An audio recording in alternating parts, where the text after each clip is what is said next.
bringing news that matters to you. You're watching the Bahamas Tonight Northern Edition.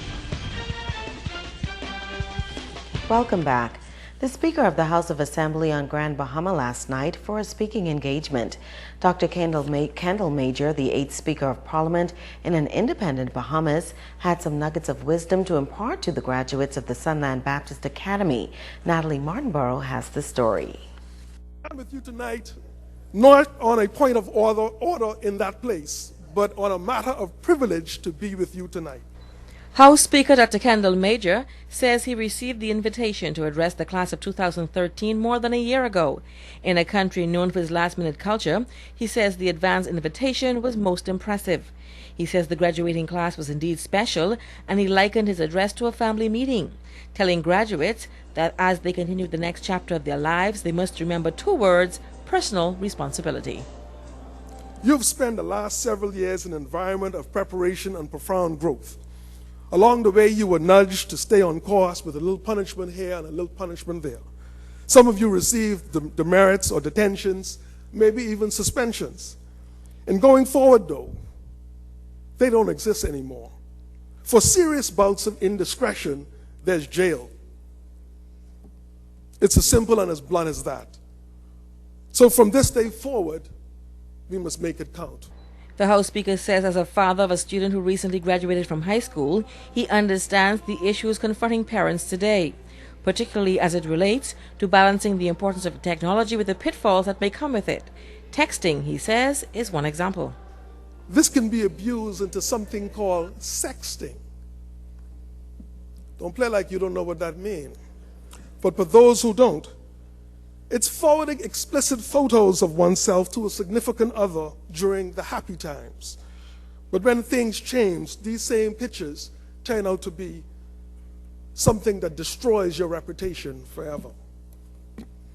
To this end, I admonish graduates as you move forward to be very careful and to use technology to fulfill your educational goals, but be ever mindful of the excesses and corrupting influence they can create. Dr. Major then left students with this bit of advice. So take a break from Facebook every now and then and get face-to-face with someone. Stop tweeting about how you feel and tweet about how God thinks. Leave MySpace alone and find your space at the dinner table with your family. And last but not least, make sure that your email addresses are not names like sweetsugar@hotmail.com or junglenasty@gmail.com. Dr. Kendall Major says whether preparing for the world of work or further education, Sunland's class of 2013 should stay strong as they move forward.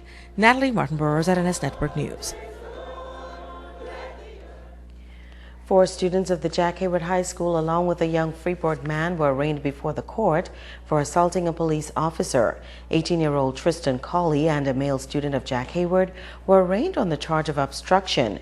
The 3 female students were charged with using obscene language, assaulting a police officer, disorderly behavior, resisting arrest, and causing damage. Now the 4 students pleaded not guilty and were released on $1,000 bail each and ordered to return to the juvenile panel for trial on June 28th. The adult involved, Tristan Colley, also pleaded not guilty and was released on $1,000 bail. He was ordered to return to court on November 12th for trial. The charges are in connection with an incident that took place at the school on June 6th when the group reportedly assaulted a female police officer.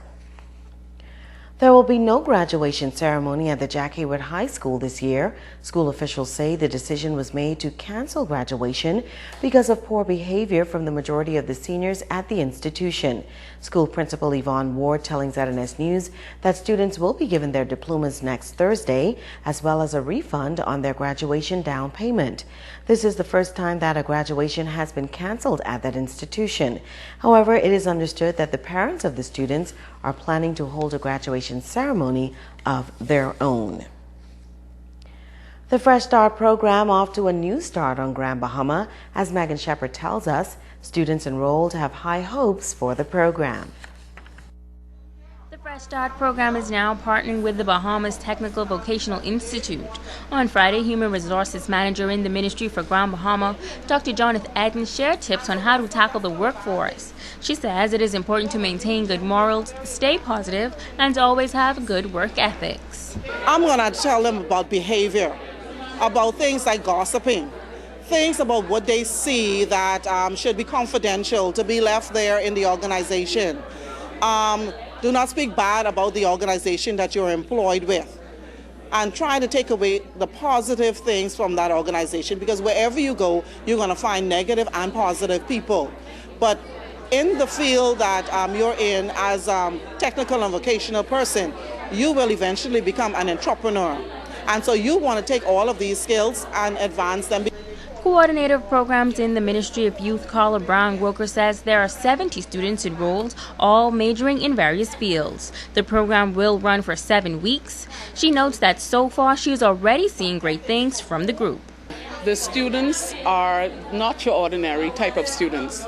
They've had their share of challenges throughout their lives, and this program gives them that fresh start, a chance to be skilled in those various areas, and then to spend 4 weeks on job placement, where they get to put those skills that they would have acquired at BTVI in action.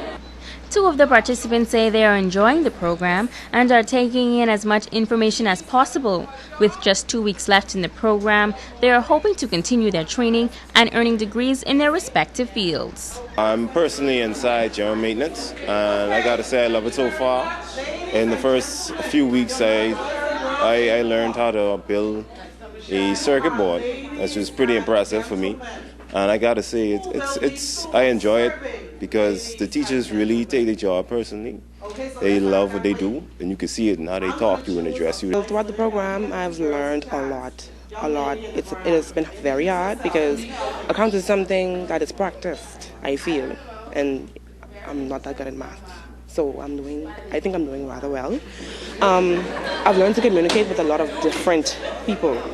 Some of the courses include cosmetology, barbering, welding, and facial care. A special hello to Francis Jones over there in Dundastown, Abaco, who is always tuned in. Good. I'm going to Abaco next month. Yes, and bring over to make sure. Say hello. The one that didn't say nothing about this basketball game tomorrow, you know. No. Okay. She eat crab and rice a day, crab and dough, plantain and banana. Don't forget the guava duff. Boy, whoever got it tomorrow can be. Mrs. Three-Pointer. And get this, Dudley says they're going to beat the police by 35 points. Well, we'll see about that. And that's news from the Northern Service. On behalf of the entire team, I'm Ricardo Lightboy. I'm Sabrina Brown. Thank you for joining us. The Bahamas Tonight continues with the National Report.